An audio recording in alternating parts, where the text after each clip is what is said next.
The following is a sample interview recorded for PrivateEquity.com radio and the Certified Private Equity Professional CPEP Certificate Program. To download the full interview and unlock other benefits for private equity professionals, become a platinum member of PrivateEquity.com. Today we're joined by Dan Shea, Managing Director and Head of Private Equity Coverage for BDO Capital Advisors, as well as a member of BDO's Private Equity Practice. Thank you for joining us and welcome. Hey, thanks for having me, Theo. Okay, Dan. Well, we were just discussing the report that you guys have put out at BDO. If you could give me a little sense of what that covers and sort of introduce that report, that would be great for the audience. Certainly, Theo. The Perspectives Report is a report that we routinely do at BDO, and it seeks to get into the weeds of the private equity community, principally here in the United States, to see what they're thinking about the current environment, what are the challenges, what are the opportunities, and well, basically that. And it's an opportunity for us to first understand what they're seeing and hearing and doing, and then an opportunity for us to share with others what we're hearing. So that's the purpose behind the study. Yeah, no, I had a chance to kind of get an advance copy, and I was able to look through it, and I found it really interesting. So I think we're going to have a great discussion going forward on that, and I have a number of questions for you. So we'll just jump into it. In the research you conducted, what do you believe will change the most from 2013 to this year? Well, I'll tell you, there's lots of things that are always changing, but sure. I think the study bears this out, although not to the degree that I thought it would. I think that there's going to be more deals to be done in 2014. The private equity world was kind of in the doldrums last year in a lot of ways. One of the ways was there just weren't enough companies that came to market. And so what you saw in a lot of the statistics was a drop in deal closings. And I think depending upon the sector that you looked at, the drop was as much as maybe 30% versus deal volume in 2012. And part of that had to do with the expiration of the capital gains tax reduction, which drove a lot of deals into fourth quarter 2012. But I will tell you that I think that there were a lot of business owners, not buyers. There was a lot of money out there to buy businesses, but business owners seem to be relatively reluctant to take their businesses to market for the private equity folks to buy, simply because they felt that in a lot of ways that the economy wouldn't be supportive of their transaction. We tend to see in our pipeline and in industry discourse that that's changing. I think the economy feels like it has a little momentum. You had GDP, it was up substantially in Q3 and Q4 for an annualized average. I think it was almost 4%, 3.7% perhaps.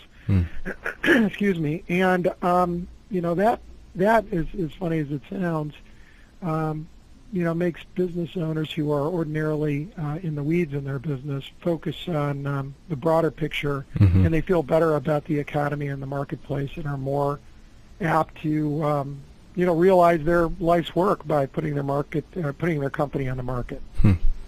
Yeah, no, I've spoken with a lot of different business owners recently as part of our family office division, and I was surprised because I do sense that reluctance to sell in some companies that you would think would be open to it at least in having the discussion, but it seems like they're still kind of waiting on the sidelines. I was particularly surprised because it seems like valuations are going up, and the multiples that people are going to pay for that seems to be in line with what you might expect as a business owner and be comfortable with. But I think you're right. I think the economy is a big factor in that, and what's holding these companies back.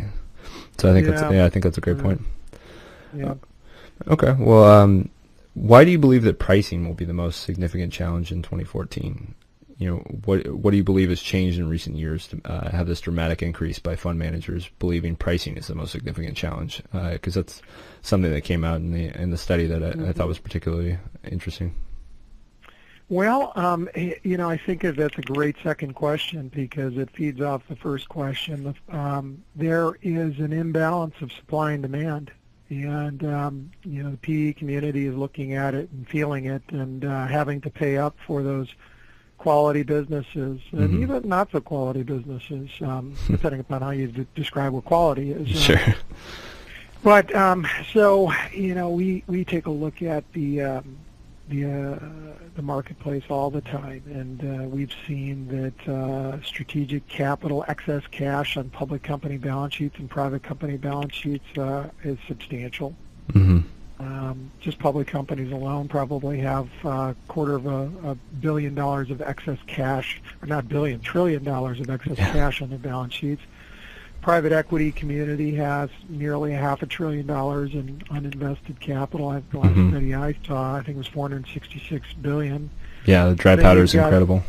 Yeah, dry powder is incredible, and then you've got the debt community supportive of M&A. So there's a lot of money, and there's fewer sellers. The buyers are bidding up prices, and we see that in our work here at BDO every week. And so the private equity community is particularly sensitive right now to multiples, and you may know the statistics better than me, Theo, but it seems as though multiples are about to eclipse the pre-recession highs, and everybody believes they're going to go higher. I don't personally think that they're going to go as high as perhaps some do, simply because we see pipelines of would-be sellers, sellers coming to the conclusion that it is a good time to be a seller. And then, just as an aside, I think the private equity people have known this for a while, because last year there were a lot of exits. Yeah. And those are smart folks who have their finger on the marketplace, and they saw a time to sell. It's just the generic seller, Bob Smith, who's got the $80 million metal forming business, who doesn't believe it yet, but he's starting to. Yeah.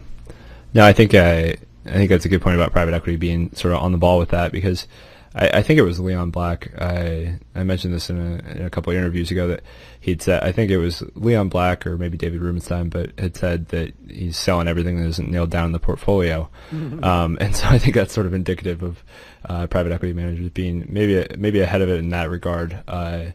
But I think business owners are definitely catching up in that respect. So that's definitely interesting insights on that. Okay, well, identifying quality targets. We just talked about this. Some acquisitions maybe being higher quality than others, and especially respective of what they're paying. It's always been a difficulty for private equity fund managers, any investor really. Do you believe this is going to remain a difficult challenge in the coming years? I guess why do you think that might be a challenge? Well, I think that that particular piece of the puzzle is just not going to change. When you think about the dynamic here, and I speak, and BDO speaks mostly as a middle market advisor, and your typical middle market company is a privately held business, and people who own and run those businesses don't make an announcement when they're thinking of selling. Sure. So it's up to the private equity folks to somehow get access to those people, and it takes a lot of sweat and energy to do that. Whether they're doing it themselves, or they're hiring a search and find firm, or they're knocking on my door wanting to hear about the next deal we're going to market with, and it's just a lot of work to get the word out and make sure you have access to it.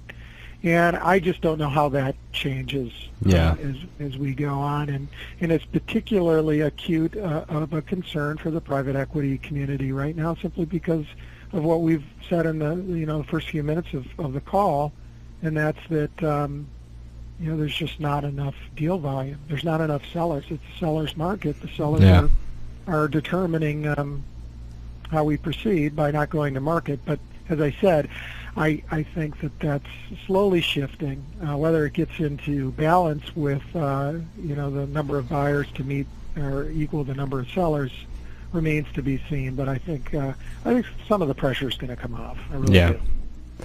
No, I agree on that actually. So my next question is a little bit statistically based. Just it's a little relevant to the study. So bear with me. 75% of fund managers reported that they saw the value of their portfolio increase in the last year. Why do you think 2013 was so lucrative for private equity funds holding on their current portfolio?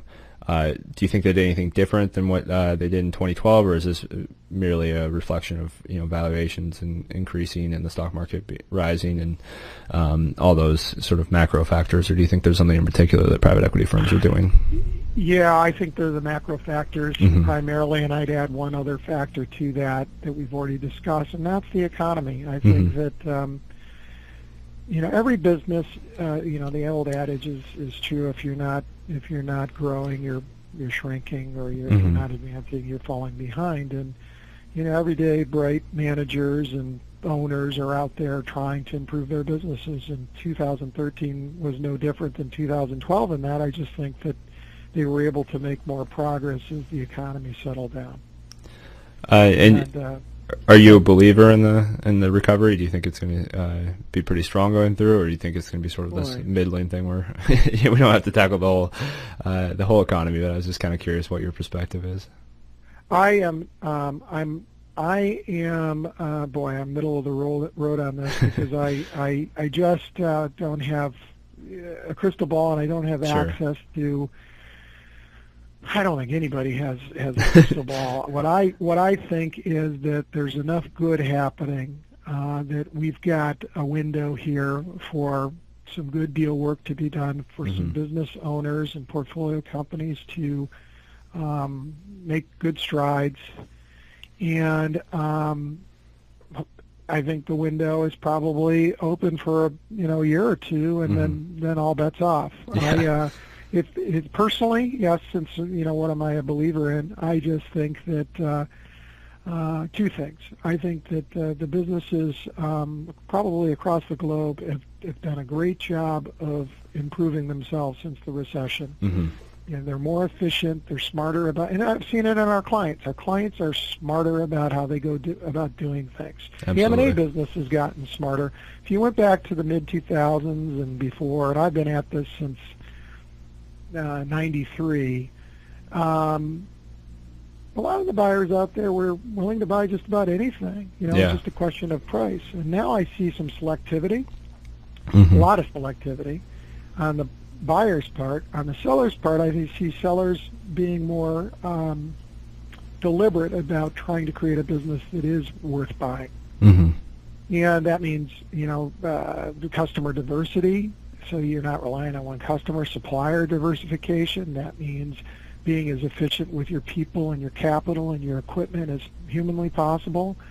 And it's all been benefiting their performance the last year or so, and even before that. And I think that will continue. And so, I don't know. I guess this is a roundabout way of saying there's not a whole lot of fat on the bone anymore. Sure. Yeah, no, I think you'd be hard-pressed to find a company that didn't make substantial changes for the better to improve efficiencies just to cope with all this volatility and all the changes to the market and just being competitive in a more difficult circumstances. I think that's absolutely true. I mean, you look at the profits that a lot of corporations have been able to report, and pretty soon after the recession, it definitely shows that they trimmed a lot of fat that could have been cut earlier. So in some ways, I guess that's a blessing in disguise for some of these companies, but obviously. Well, it is, and but to finish, I just realized I didn't make my second point. The second point is simply that I think that the big lag is going to be the non-business oriented and affecting the economy, and that's governments with the spending. I don't know how we get around it because only a portion of our governmental spending is discretionary. But boy, when you see the debt burden and whatnot, it makes you wonder. And I really think that loops back to an earlier question, and that's the business owner's mindset. You talk to a business owner and they say, "Boy, I really I'm really thankful my business is doing well. I think we're doing a lot of things right, and as a result, we're making money. Mm-hmm. But I'm not so sure about the guy down the street. Yeah. I hear that all the time, and the guy down the street is in their industry. So, or I'm not so sure about the industry overall. I don't know how it's going to last, but I think we're in great shape. I hear that all the time. No, that's interesting. I would just tell you that